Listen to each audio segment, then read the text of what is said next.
ನಿಮ್ಮನ್ನ ಅಭಿವೃದ್ಧಿ ಪಡಿಸುವಂತಹ ದೇವರು, ನಿಮ್ಮನ್ನ ಮೇಲೆತ್ತಲು ಬಯಸುವಂತಹ ದೇವರು ಇವತ್ತು ನಿಮ್ಮನ್ನ ನೋಡಿ ಹೇಳ್ತಾ ಇದ್ದಾನೆ, ನಾನು ನಿನಗೆ ವೃದ್ಧಿ ಮಾರ್ಗವನ್ನ ಬೋಧಿಸಿ ನೀನು ನಡೆಯಬೇಕಾದಂತ ಮಾರ್ಗವನ್ನ ನಿನಗೆ ನಾನು ತಿಳಿಸುವವನಾಗಿದ್ದೇನೆ ಎಂಬುದಾಗಿ.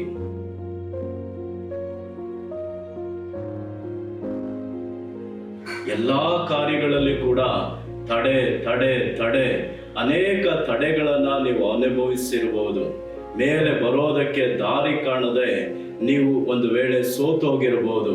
ದೇವರು ಇವತ್ತು ಹೇಳ್ತಾ ಇದ್ದಾನೆ, ಮಗನೇ ಮಗಳೇ, ನಾನ್ ನಿನ್ನ ಮುಂದೆ ಹೋಗಿ ಎಲ್ಲ ದಿಣ್ಣೆಗಳನ್ನ ಸಮ ಮಾಡುವೆನು, ಎಲ್ಲ ಕೊರಕಲಾದಂತ ದಾರಿಗಳನ್ನ ನೆಟ್ಟಗೆ ಮಾಡುವೆನು, ನಿನಗೆ ನಾನು ಮಾರ್ಗವನ್ನ ಸಿದ್ಧ ಮಾಡುವೆನು ಅಂತ ದೇವರು ಹೇಳ್ತಾ ಇದ್ದಾನೆ.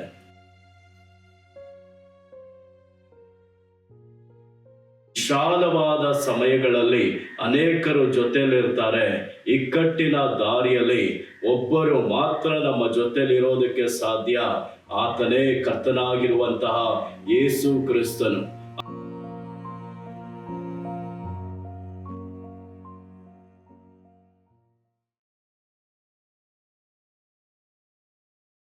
ಯೇಸು ಕ್ರಿಸ್ತನ ಪರಿಶುದ್ಧವಾದ ನಾಮದಲ್ಲಿ ಪ್ರಾರ್ಥನೆ ಕೇಳುವಾತನು ಕಾರ್ಯಕ್ರಮಕ್ಕೆ ನಿಮ್ಮನ್ನೆಲ್ಲರನ್ನು ಕೂಡ ಪ್ರೀತಿಯಿಂದ ಸ್ವಾಗತಿಸುತ್ತೇನೆ. ನಾವು ಒಂದು ವೇಳೆ ಕೆಳಗಡೆ ಬೀಳುವಾಗ ಆ ಬೀಳುವಿಕೆಯನ್ನ ನೋಡಿ ಅನೇಕರು ಸಂತೋಷ ಪಡುತ್ತಾರೆ. ನಾವು ಮೇಲೆ ಬರುವಂಥದನ್ನ ಅನೇಕರು ಇಷ್ಟಪಡೋದಿಲ್ಲ. ನನ್ನ ಪ್ರೀತಿಯ ದೇವ ಜನವೇ, ಈ ಲೋಕದಲ್ಲಿ ಆ ರೀತಿಯಾದಂತಹ ಜನಗಳನ್ನ ನಾವು ಎಲ್ಲಾ ಕಡೆ ಕಾಣಬಹುದು. ಆದ್ರೆ ದೇವರು ಹೇಳ್ತಾ ಇದ್ದಾನೆ, ಯೆಶಾಯ 48:17 ನಿನ್ನ ವಿಮೋಚಕನು ಇಸ್ರೇಲರ ಸದಮಲ ಸ್ವಾಮಿಯಾದ ಯೆಹೋವನು ನಿನಗೆ ವೃದ್ಧಿ ಮಾರ್ಗವನ್ನ ಬೋಧಿಸಿ ನೀನು ನಡೆಯಬೇಕಾದ ದಾರಿಯಲ್ಲಿ ನಿನ್ನನ್ನ ನಡೆಸುವವನಾಗಿದ್ದಾನೆ ಅಂತ ಹೇಳಿ. ನಿಮ್ಮನ್ನ ಅಭಿವೃದ್ಧಿ ಪಡಿಸುವಂತಹ ದೇವರು, ನಿಮ್ಮನ್ನ ಮೇಲೆತ್ತಲು ಬಯಸುವಂತಹ ದೇವರು ಇವತ್ತು ನಿಮ್ಮನ್ನ ನೋಡಿ ಹೇಳ್ತಾ ಇದ್ದಾನೆ, ನಾನು ನಿನಗೆ ವೃದ್ಧಿ ಮಾರ್ಗವನ್ನ ಬೋಧಿಸಿ ನೀನು ನಡೆಯಬೇಕಾದಂತ ಮಾರ್ಗವನ್ನ ನಿನಗೆ ನಾನು ತಿಳಿಸುವವನಾಗಿದ್ದೇನೆ ಎಂಬುದಾಗಿ.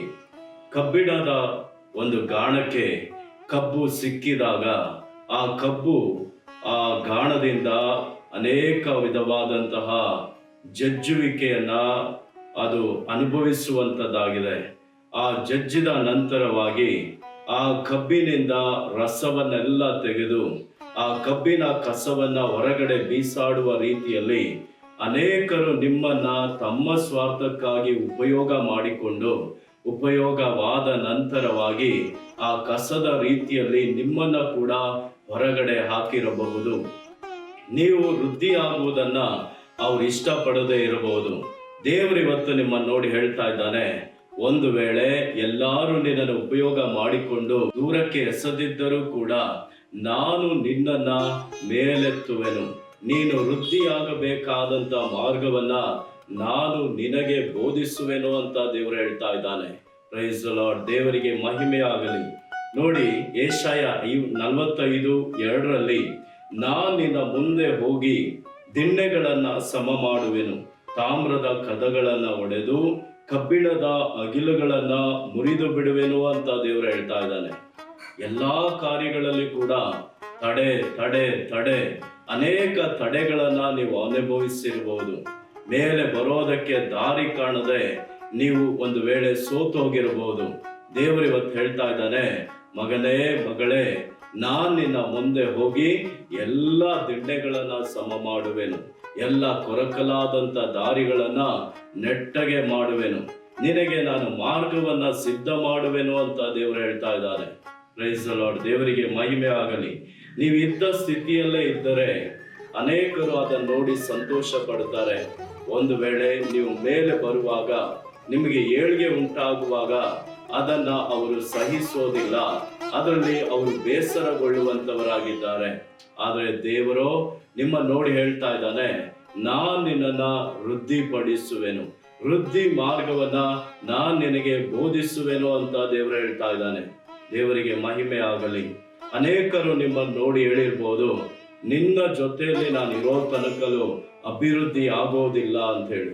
ಆದ್ರೆ ದೇವರು ನಿಮ್ಮನ್ನು ನೋಡಿ ಹೇಳ್ತಾ ಇದ್ದಾನೆ, ಅವರು ನಿನಗೆ ಆ ಮಾತನ್ನು ಹೇಳಿದಾಗ ನೀನು ಸೋತೋಗಿರಬಹುದು, ನೀನು ವೇದನೆಯಲ್ಲಿ ಕುಳಿತಿರಬಹುದು, ನನ್ನ ಜೊತೆಯಲ್ಲಿ ಇರುವಂತವರು ನನ್ನನ್ನು ಕೈ ಬಿಟ್ಟು ಹೋದರು ಅಂತ ಹೇಳಿ ನೀನು ವೇದನೆ ಪಡ್ತಾ ಇರ್ಬೋದು. ದೇವರು ಹೇಳ್ತಾ ಇದ್ದಾನೆ, ಅವರು ನಿನ್ನನ್ನು ಕೈ ಬಿಟ್ಟರು, ನಾನು ನಿನಗೆ ವೃದ್ಧಿ ಮಾರ್ಗವನ್ನ ಬೋಧಿಸುವೆನು, ನಿನ್ನ ಕೈ ಹಿಡಿದು ನಾನು ನಿನ್ನನ್ನು ನಡೆಸುವೆನು.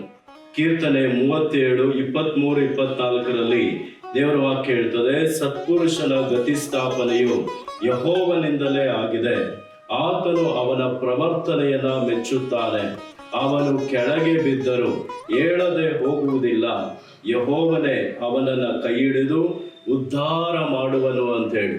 ಹೌದು, ನೀವು ಕೆಳಗಡೆ ಬಿದ್ದಾಗ ಯಾರು ನಿಮ್ಮನ್ನು ಎತ್ತೋದಕ್ಕೆ ಜೊತೆಯಲ್ಲಿ ಇಲ್ಲದೆ ಇರ್ಬೋದು, ಆದ್ರೆ ದೇವರು ಹೇಳ್ತಾ ಇದ್ದಾನೆ, ಕೆಳಗಡೆ ಬಿದ್ದಂತ ನಿನ್ನನ್ನ ನಾನು ಮತ್ತೆ ಎಬ್ಬಿಸುವೆನು, ನಾನು ನಿನ್ನನ್ನ ಉದ್ಧಾರ ಮಾಡುವೆನು ಅಂತ ದೇವರು ಹೇಳ್ತಾ ಇದ್ದಾನೆ.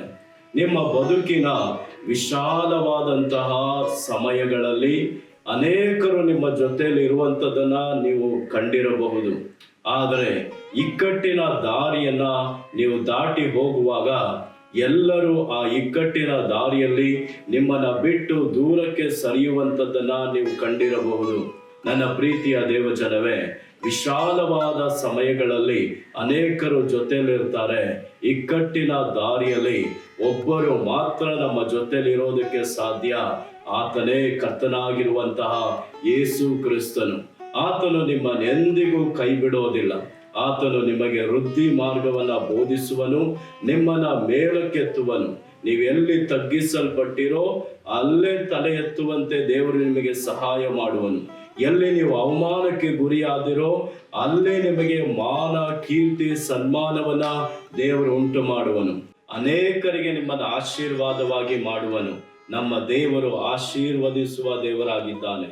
ಬಿದ್ದವರನ್ನೆಲ್ಲ ಎತ್ತುವಂತ ದೇವರಾಗಿದ್ದಾನೆ. ಯಾರೆಲ್ಲ ತಿರಸ್ಕರಿಸಲ್ಪಟ್ಟಿದ್ದಾರೋ ಅವರನ್ನೆಲ್ಲರನ್ನ ಕೂಡ ತನ್ನ ಬಳಿಗೆ ಸೇರಿಸಿಕೊಳ್ಳುವಂತ ದೇವರಾಗಿದ್ದಾನೆ. ತಳ್ಳಲ್ಪಟ್ಟ ಕಲ್ಲೇ ಕಟ್ಟಡಕ್ಕೆ ಮುಖ್ಯವಾದ ಮೂಲೆಗಲ್ಲಾಯಿತು ಎಂಬುವಂತ ಮಾತಿನಂತೆ ನೀವು ತಳ್ಳಲ್ಪಟ್ಟಿರಬಹುದು, ದೇವರು ನಿಮ್ಮನ್ನ ಮುಖ್ಯವಾದ ಮೂಲೆಗಲ್ಲಾಗಿ ಅನೇಕರಿಗೆ ಮಾರ್ಪಡಿಸುವನು. ಆದ್ರಿಂದ ಧೈರ್ಯಗೊಳ್ಳ್ರಿ, ಸೋತೋಗ್ಬೇಡ್ರಿ. ದೇವರ ಮೇಲೆ ವಿಶ್ವಾಸ, ಭರವಸೆ ನೀವು ಇಡುವಾಗ ಆತನು ನಿಶ್ಚಯವಾಗಿ ನಿಮ್ಮನ್ನ ಮೇಲೆತ್ತಿ ನಿಮ್ಮನ್ನ ಘನಪಡಿಸಿ ಆಶೀರ್ವದಿಸುವನು. ದೇವರು ನಿಮ್ಮನ್ನು ಆಶೀರ್ವದಿಸಲಿ. ಆಮೆನ್.